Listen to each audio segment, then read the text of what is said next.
meeting. I'm Bob Fentress, president of the Benicia Amateur Radio Club. Would like to welcome all of you here tonight. And we will begin with our distinguished speaker, ham radio expert and author, Gordon West. Well, thank you, Bob. Thank you. It is good to be here. Thanks to Tracy and Jody for driving me here so safely. And welcome to the world of ham radio. Because we're going to be coming out on YouTube and many other different venues, on the count of three, let's hear your call sign. And when we play this back on YouTube, you got to have your call really stand out. So let me get my other microphone up here, which has disappeared. But, here it is. Bob's got it. Okay, on the count of three, who do we have in the room? 1, 2, 3. Oh, that's called a tail ender. Yeah, we know how that one goes. Well, good evening, ladies and gentlemen. We're honored to be here at a wonderful church. Thanks for having us aboard. And we're going to talk about the weather. Yep, plain old everyday weather. And our weather that we're going to talk about is either normal or sometimes well beyond normal. We'll call it abnormal. But it's the weather that really controls how far away as ham radio operators we may communicate. Now, on high frequency, let me see all you California Rescue folks and Benicia hams on high frequency. Yeah, conditions have not been great, have they? No, they've been pretty lousy. But on VHF and UHF, you can always count on it because signals travel line of sight. And line of sight is, there it is, line of sight. In fact, if you'd watch the green laser, it's going to be straight up here. Just keep your eye on it and just watch it carefully. Yep, you're like my cats and dogs, yeah. Having the cat factory across the street helps. We know that light waves travel at the speed of light, 186,000 miles per second, or 300 million meters per second. And we're not going to talk about light waves, but we're going to relate a lot about our propagation to what occurs up at light wave frequencies. So here's light waves way up here at the top. Bob, I'll let you stand and help us out with this. And you just thought you were going to sit. Now you're part of this.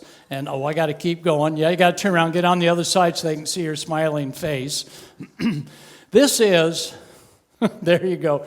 Hold it right there. Now you got it. Hold it right about there, right there. Hold on to that. Coming down here. Jody, you're the one. There we go. Yeah. This is the electromagnetic spectrum. In fact, in our instructor academy on Saturday, get that day straight, we're going to talk all about how to make these charts and so on. But way down here in the very bottom of the radio dial, the radio waves are generally ground waves. They hug the surface of the earth, and that's why they call them huggies. And that's great. I knew that would not get a joke. Here is your AM broadcast band. AM radio is here to stay. No one's going to be doing away with that. And then we get to the area of short wave. And short wave, we got 10 meters, 12 meters, 15 meters, 17, 20, 40, 75. Here, radio waves are influenced not so much by just the ground waves, but they're influenced by the ionosphere. We're not going to talk about the ionosphere because we're at the bottom of the solar cycle 24, soon to come up on solar cycle 25, and conditions have been so bad that we won't even talk about that. Right? Right. So then we get up here to the FM music band. Everybody still has an FM music radio? Yeah. And every so often the FM music band is sort of fun because you begin to pick up stations far south of here that normally don't come in on an outside antenna. Now that we've gone to digital television, the days of turning on channel 2 and getting a TV signal via skywaves on television channel 2, much like the 6-meter band, Well, they've all gone digital now way up here at UHF, so we don't get that excitement. But up here, a little higher on, we get up into the cellular network. Here's GPS. How many have GPS? You all got? Yeah, we all got GPS. And higher.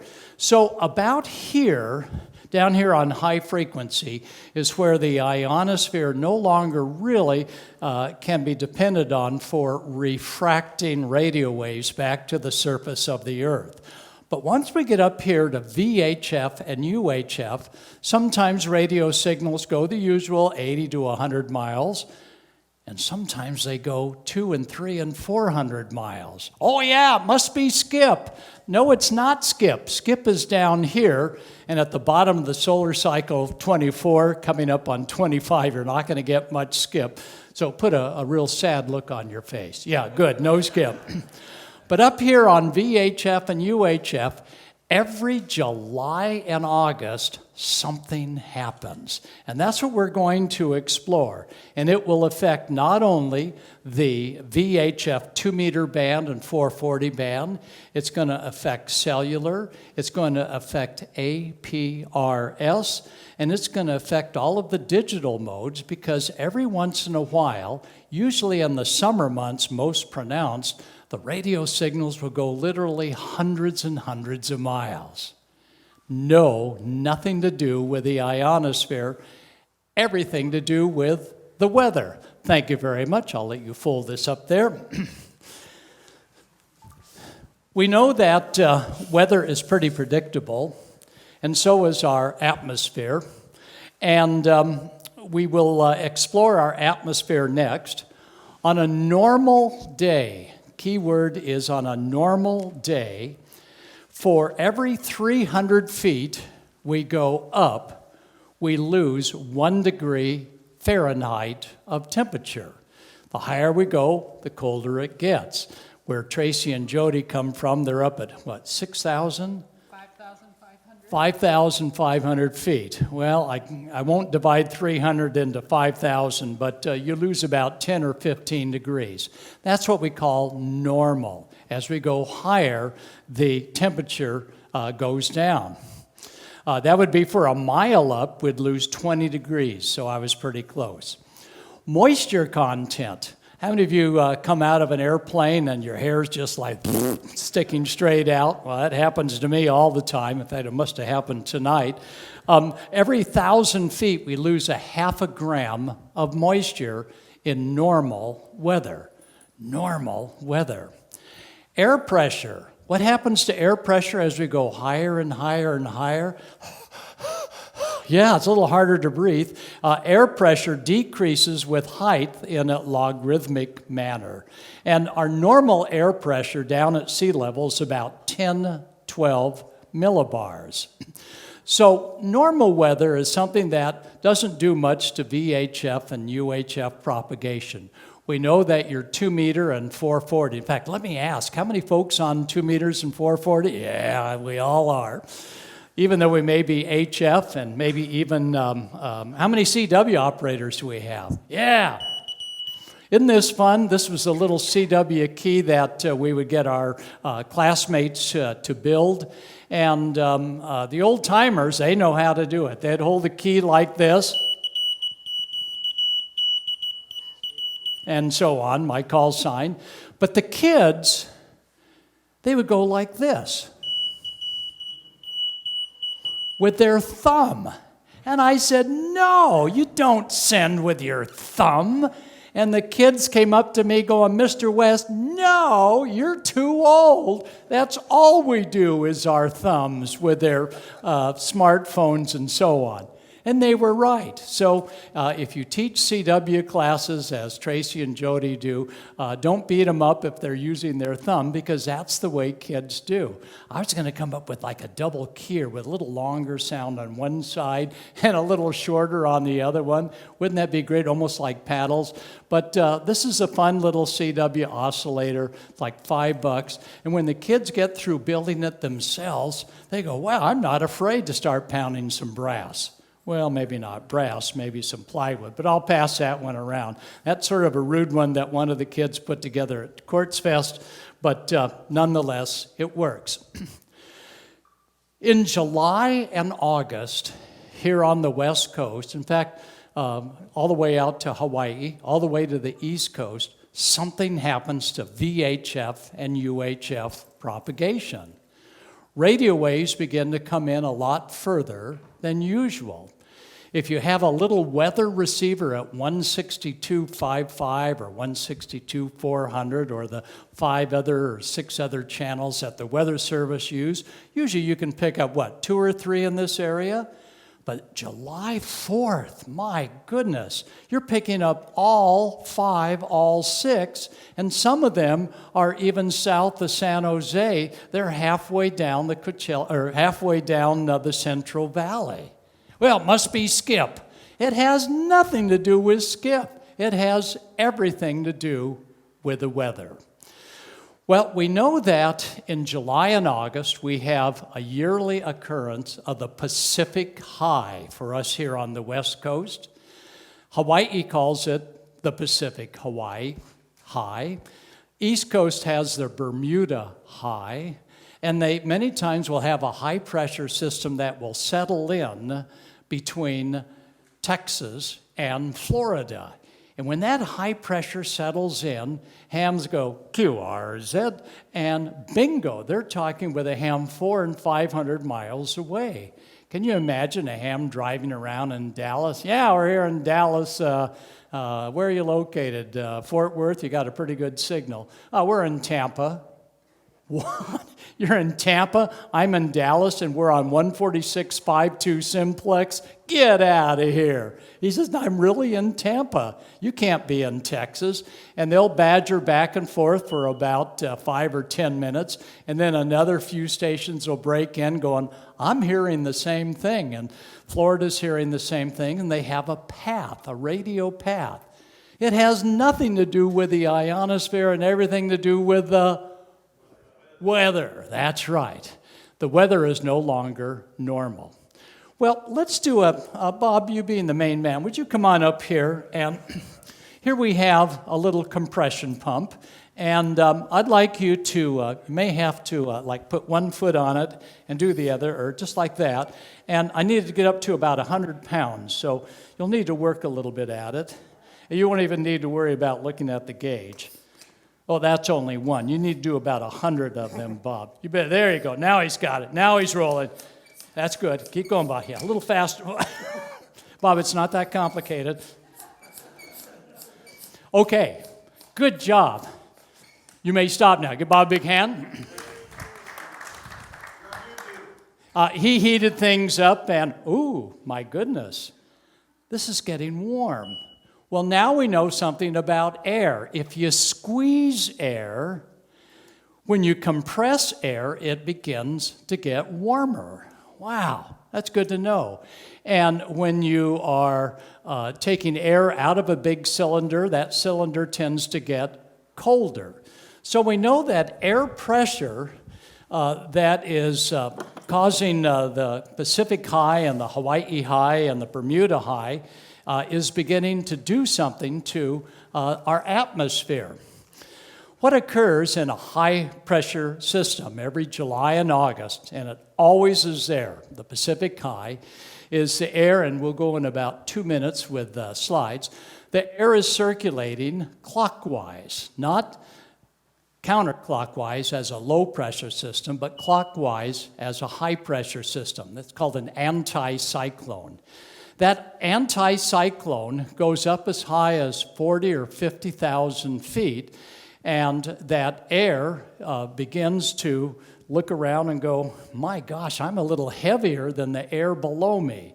So what happens? It begins to sink. And who knows what we call sinking air?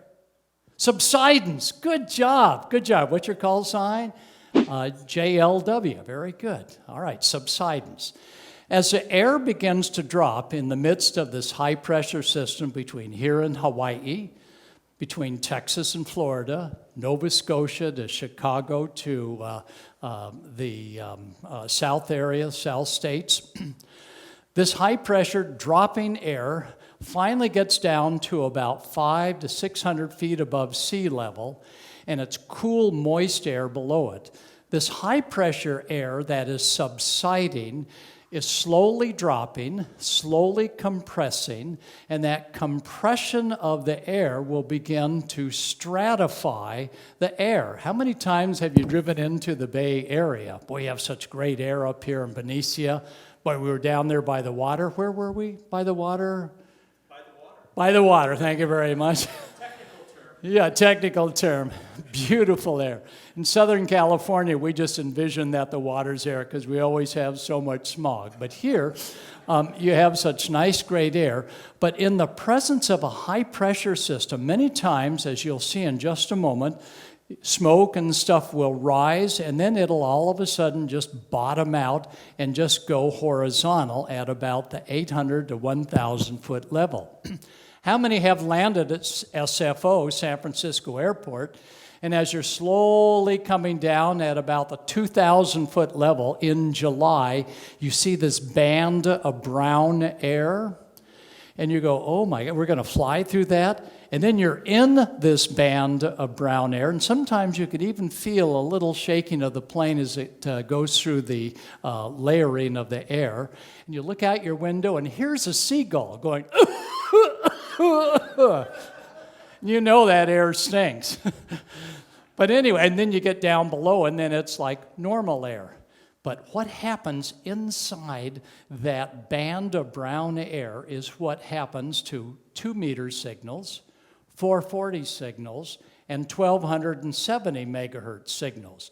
Normally, as we go higher in frequency, the attenuation of that radio wave is greater, just due to the water molecules and so on.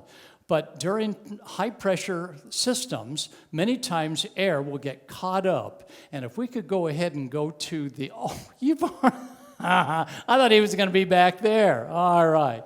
So what we're going to take a look at is see what it takes to make your signal go further. And to illustrate what happens inside the high-pressure system, we have this yucky fluid that is really Dawn dish soap.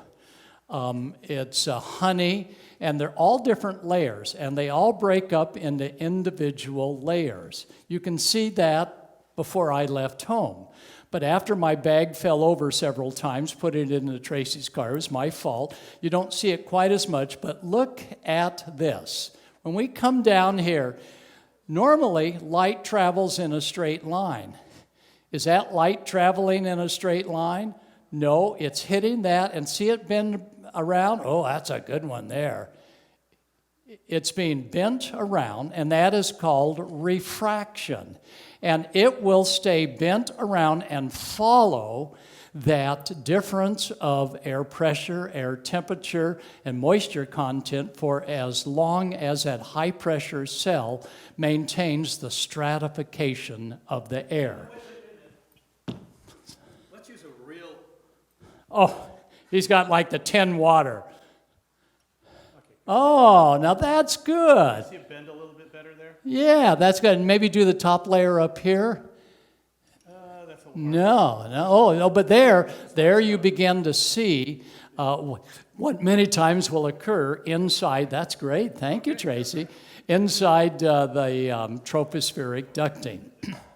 So if we could go ahead, this was presented last in New York City, back in 2012.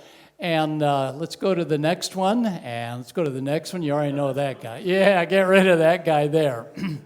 Normally, line of sight on 2 meters, 440 and 1270. If you are just here in this local area, on the flat land, we're 300 feet, 200 feet? Okay, you're going to go about 10 or 15 miles, but the repeaters are way up on mountaintops. And when repeaters are way up on mountaintops, that's going to cause that signal to go line of sight to the mountaintop. And if the mountaintop is 4,000 or 5,000 feet, it's going to see almost up to 100 miles in all directions. So we know that we can enhance the signal distance by going to a mechanical electronic repeater. But now we're going to be looking at what happens with our 2 meter 440 signal that's going to go well beyond line of sight. The big one is Hawaii. And every July, Hawaii comes in. They first come in on 2 meters, and then the 440 band, and then the 1270 band. And here's what it sounds like when that beacon is coming in. The reception of 2 beacons, the higher one on 144.170, and the lower one on 432.075.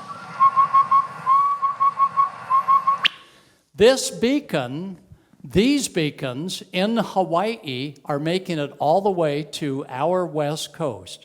Not for 5 minutes like a sporadic E, not like anything else where they don't make it at all, but they stay in for 2 or 3 days because of the weather. That's correct.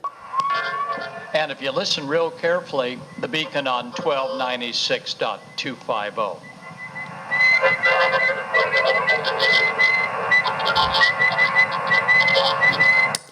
So all of this is on single sideband. And I realize not a lot of folks have a single sideband radio, and we're going to show you it doesn't depend as to the mode of the radio, which means even digital modes. How many folks on DMR or D-Star, any of the digital modes? Great. The same thing will occur in the digital mode as well. Because if we were to look at the signal strength coming in over 2,500 miles, it builds and then stays absolutely strong until you want to show a fellow ham. You bring him into the house and it's taking a dip and he'll never believe you. And then it comes back up again and stays nice and strong. So let's take a look and see what some of the mechanics are of the tropospheric duct. First of all, it effects occur in the layers of the troposphere through the thermosphere. Those are different types of atmospheric layers, but the one we're looking at is way down here, the troposphere. None of the other, stratosphere, mesosphere, thermosphere, exosphere, you name it, has no bearing. It's all down here in our weather. What occurs is that warm air is caught up in the path of the high pressure system, and the warm air will cause VHF and UHF radio waves that enter that high pressure system at an angle no greater than 10 degrees above or below the tropo zone. Luckily for us in the west coast here, that area is only about 100 to 500 feet. So you don't have to drive to the top of your big hill, your big mountain. You don't have to go in a submarine. It's right there at deck level. In Hawaii, they got to go all the way to the top of an active volcano. Thank you, Hawaiians. You have my best success in that. But it is up to that area of about 100 to 300 feet that then gets into the tube. And many folks call it much like a waveguide on 2 meters, 440, and the 1296 band. So the Earth is not flat. It's trapped in our radio waves are trapped in the troposphere, and they literally go and go and go every July. Your path up here is likely going to be going down the coastline as well as down the valley.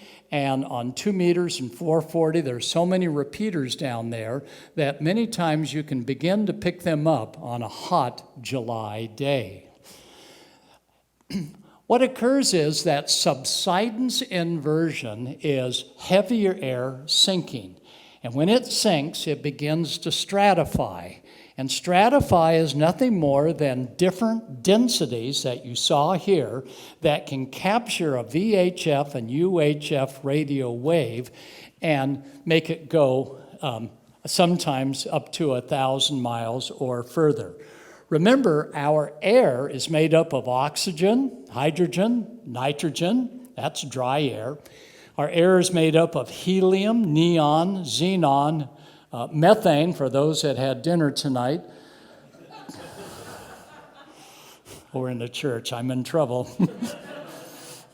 and I'm a good Christian, carbon monoxide, ammonia, and nitrous oxide, dust, ash, pollen, and who knows what else. But all of this gets superheated. It was discovered by Paul Lieb, KH6 Hotel Mike Echo, that when the inversion means the air is warmer in that band that's orange, when that inversion reaches 20 degrees and the inversion is no more than about 500 feet thick, just like when you look out on a hot day and the smoke is going horizontal, and you see that browned air, usually it's a band of about 500 feet. That is the perfect opening for 2 meters and 440. For the 1270 band, we need more compression. We need a difference of temperature, not by 10 or 12 degrees, but up to 15 to 17 degrees difference. This is where it might be 70 degrees here, but in the inversion, 82 degrees, and then the higher we go above the inversion, again, the temperature begins to drop. So during that period of time, the thickness of the duct will influence as to which band is going to be most channeled through, much like waveguide. And 2 meters is usually the first band to open up, and Hawaii, as well as we do here, have beacons on 2 meters. But you know, you don't need a single sideband rig, you don't need a huge antenna system, but you do need an antenna that is horizontal to maximize the reception of the Hawaiian beacon if you have a weak signal sideband radio. But FM, everybody's vertical. Except for Tracy, when he pulled into the garage with a door he thought was open enough, and his vertical antenna, never mind, that's another. Hello, don't share. Yeah. So thanks to a subsidence inversion, this is where our VHF signal can go ahead and get going. So next July, I want all of you to get out there, and I know you have no smoke, no smog in Benicia, but take a look and see where the smoke begins to travel horizontal. It'll go up and go horizontal, and in the inversion layer, if it's a real thick one, it's going to favor probably the 2 meter band the most. We thought 6 meters would do it, sort of, but the difference of 6 meters requires a very, very large duct, and we just don't have that between here and Hawaii, but they may in other parts of the country. But 2 meters and 440. And experts will say, no, many times the 440 band will open up long before 2 meters over a given path. Phooey, I've never had that occur. I always see band openings on 2 meters dealing with tropospheric ducting. So look for the telltale of the smoke just going horizontal, and know that in the inversion layer, which is just usually right above it, this is where the VHF signal is going to enter it. And as long as it enters it at an angle about like, can't quite do it right, but if it comes at an angle like that, it's gone. But once it comes into an angle like this, it's going, and it will go for as far as that inversion layer is stratified. And the next one. You can see it a lot in major cities, including San Francisco, or in this case, Denver, Colorado. And the inversion layer is not at building top, but rather up about, looks like about what, 2,000 feet, do you think? So if you were going to try from Denver to try and work to, let's say, the Gulf of Mexico, you'd want to get up just above that area of the smog belt down below. And next one. In Southern California, we have an island called Catalina. How many have been to Catalina Island? Yeah, that's a fun place to go to. And normally we can look out at Catalina and see that it looks like Catalina. But on this one day in Thanksgiving, November, we were beginning to hear the Hawaiian beacon. The U.S. Coast Guard station Hilo was coming over on VHF channel 16 on my vertically polarized marine antenna. Hilo, Coast Guard, making an announcement to switch to channel 22 alpha. But Catalina didn't even look like Catalina, and there were strange things optically going out on the Tropo. See the brown band of air? That is actually a landmass and a reflection of it that extends from starboard all the way to port, and the Tropo duct is either within that brown mass or slightly above it, but that is a mirage. So on a thin dark line on the horizon may be the tropospheric duct. So that's why in July we get some really great conditions. Look at this. Now this is just amazing. First of all, see the landmass? It's like pulled up like this. Look at this. Those are land masses. That's not smoke. That's a reflection from the refraction of the stratified air layers. Just amazing. Now, in a moment, we're going to come back to this slide, and you're going to see something that is unbelievable. But next time you're out here down at the rocks looking at the great water, and you see a ship coming in with another ship on top of it upside down, no, you don't need to go back to the house and have more coffee. That is refraction and a reflection. It's a mirage. But you can imagine if that affects frequencies up in the way up there in the light waves, what the heck is happening down on 2 meters, 440, and 1270. Here we go. Take a look at this. We're in a church. Does that make you a believer? Yep. Isn't that incredible? So there is a super mirage, and it's giving us an inverse of a ship over it. And the tropospheric duct is right up there at about the bridge level of that vessel. So again, inversions occur during the evening hours, especially during the summertime, and the inversion many times, and there you see it on the top, is, thank you, that's a great one, thank you, is a warm air inversion, and sometimes they form at night, but in the real world of radio, I find them forming at about 12 o'clock noon our time, which is still early in the morning Hawaiian time, in inversions that go that way. For microwave, we're down in Southern California, and we bang signals nearly all the way up here on 10,000 megahertz.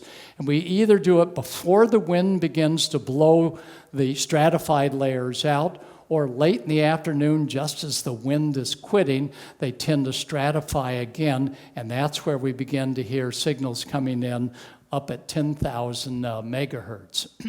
So you can hear Hawaii at sunset sometimes, and look at some of the strange pictures of what would be the isthmus at Catalina Island. It doesn't look like the isthmus at all. It looks like something strange. Before we had the internet, we used to rely on radio facsimile. And the radio facsimile would usually show a tropospheric ducting condition beginning to start. We see here we are in Southern Cal, here's Hawaii, and all of this air, slightly, it's high pressure, rotating this way, not this way as a low, but this way as a high. And if that is undisturbed all the way to Hawaii in July, we're usually assured of having great radio conditions, 2,500 miles. But 2,500 miles, let's take a quick listen to this particular contact, and you'll begin to get an idea.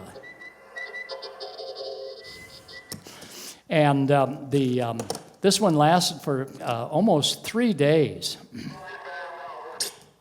Okay, this is Paul Lieb. He's a silent key. God bless his soul. He did so much for the tropospheric ducting experiments.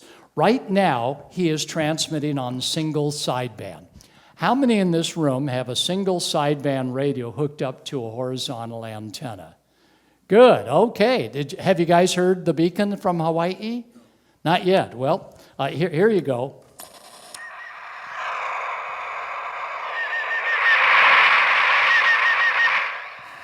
That was when it was very weak. Aren't hams funny? Many times we'll hear a station and we'll work them, and anybody else listening on will go, what?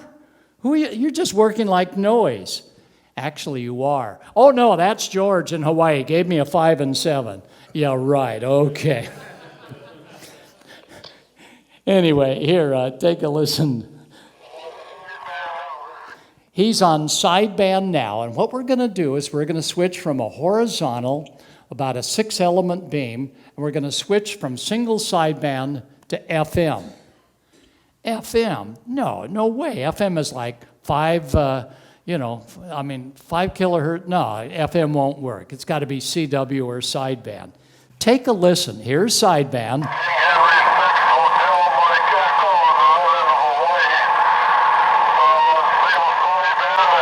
Hard to hear. It's going to go to FM. This is King Henry 6 Hotel, Mike Echo on the island of Hawaii, saying hello to everybody there. So we switched from sideband to FM, and his signal was coming through just as clear as on sideband. We then went to amateur television. How many ATVers here? 6 megahertz wide. 6 megs would never go. We made it one way. Unfortunately, he forgot to put the transmitter, so he heard my signal.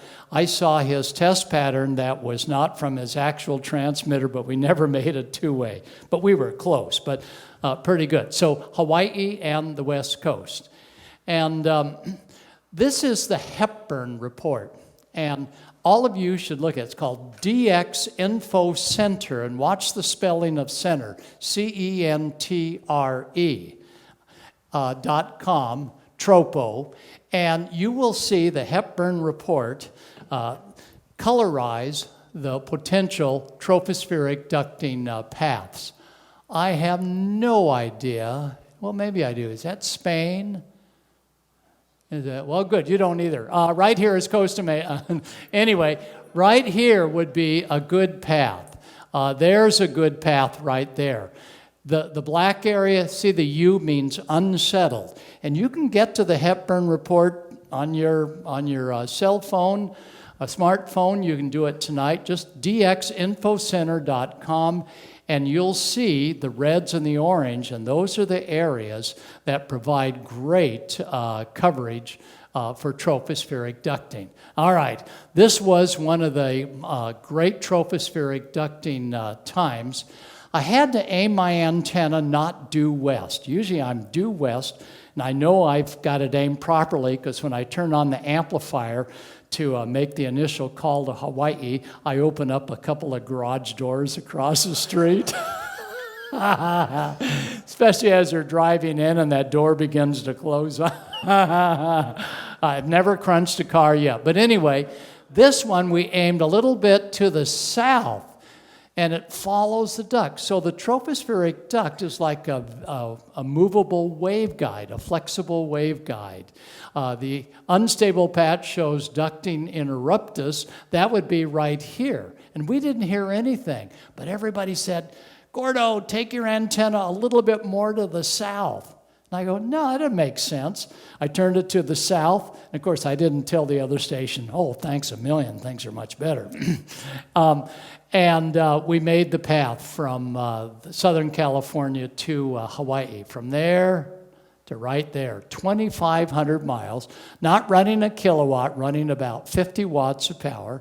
And if there was another station in Hawaii that was vertically polarized, you could do it yourself with just a modest 3-element beam.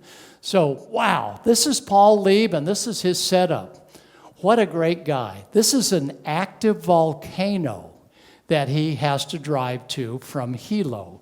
It takes him approximately 4 hours to get there. But Paul says these are the best 4 hours on FM. On FM? Yeah, FM music band. He says, when I leave Hilo, I hear one FM station from Hilo.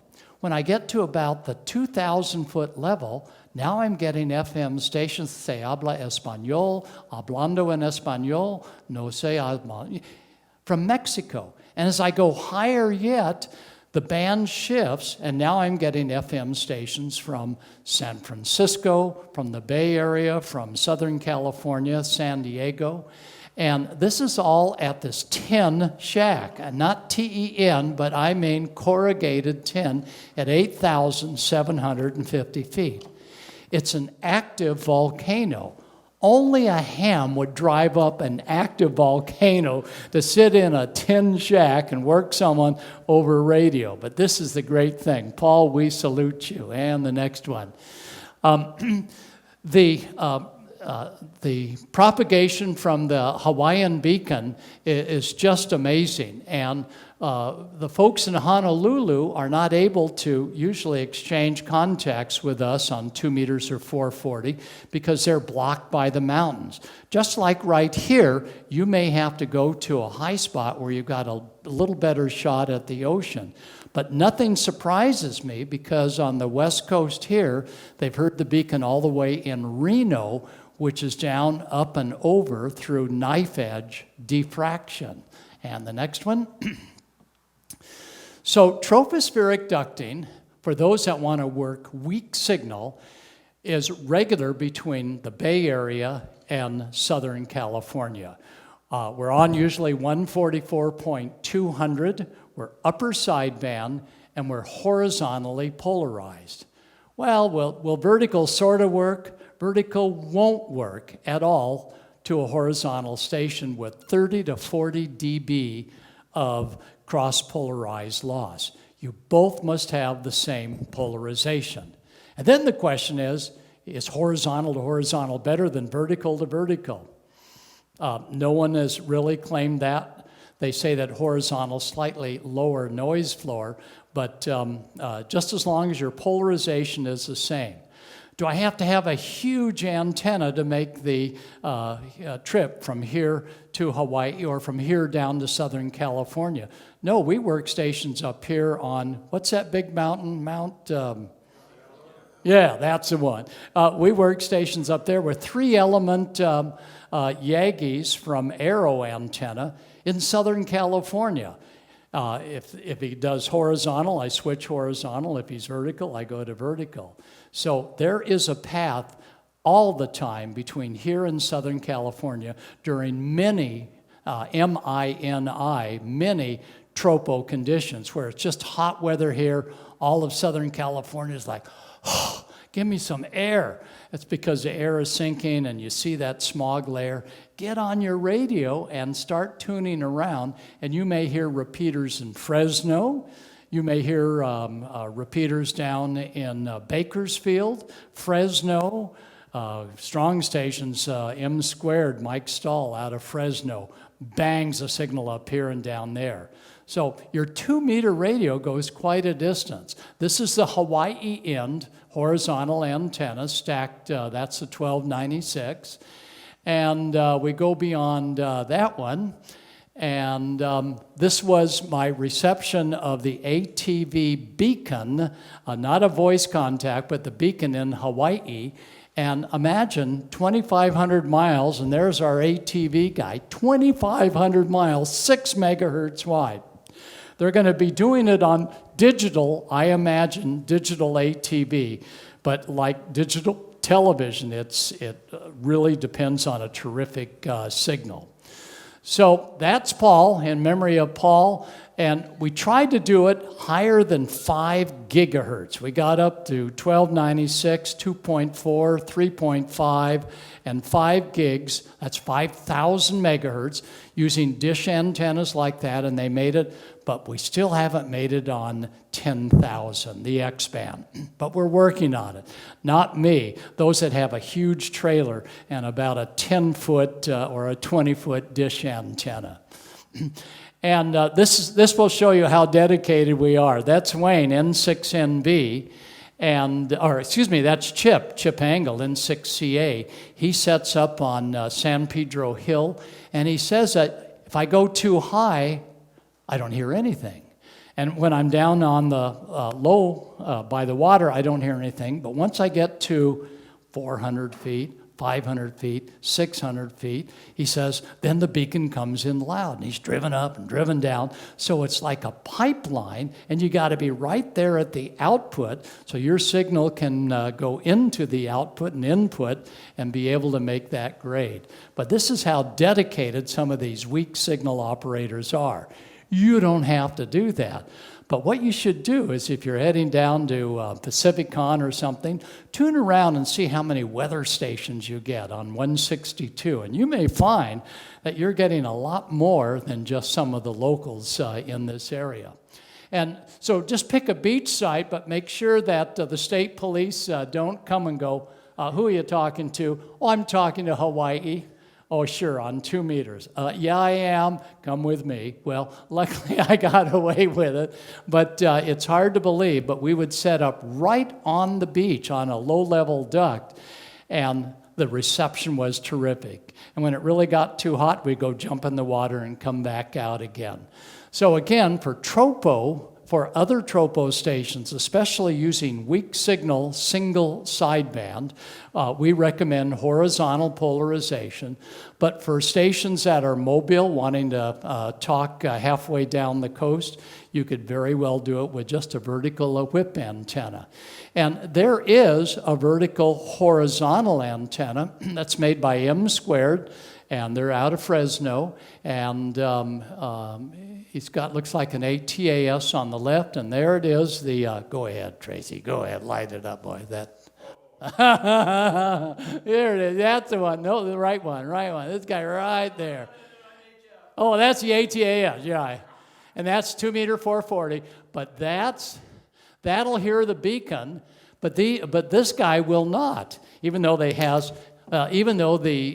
omni loop horizontal is actually less gain than the 5/8 wave over 5/8 wave.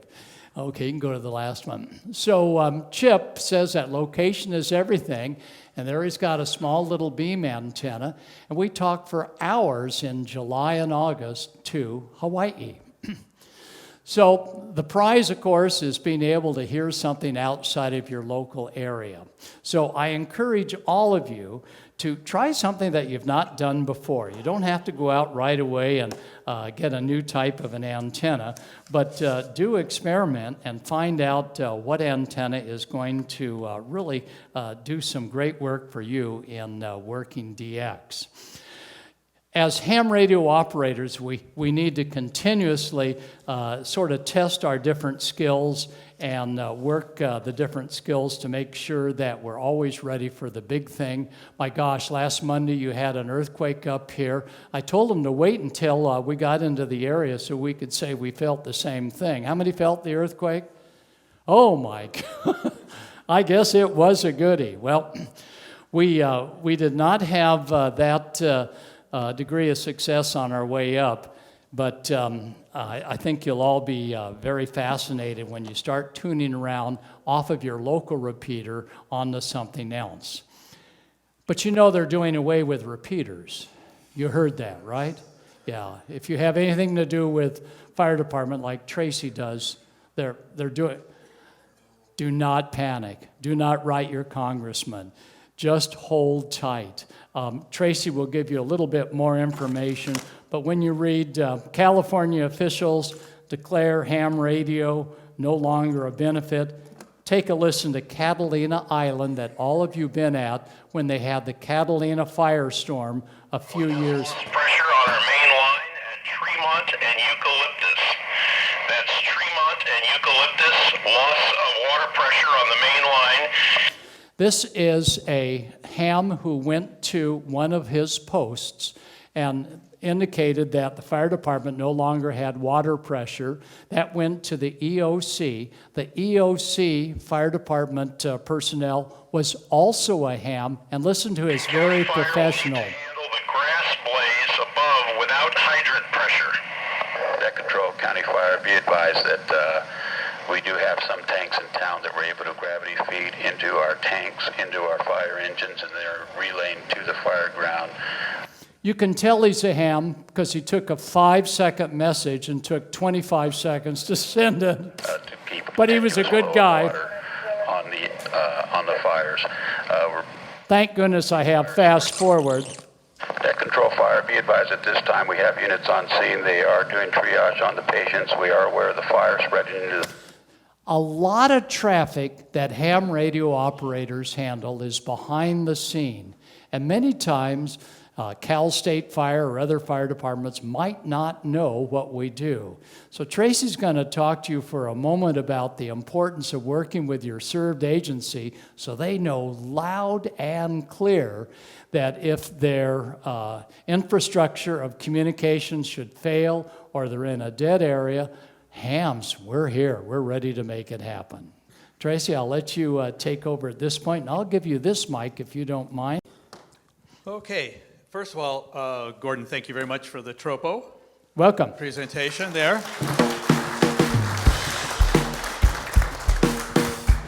'73 to all of your viewers.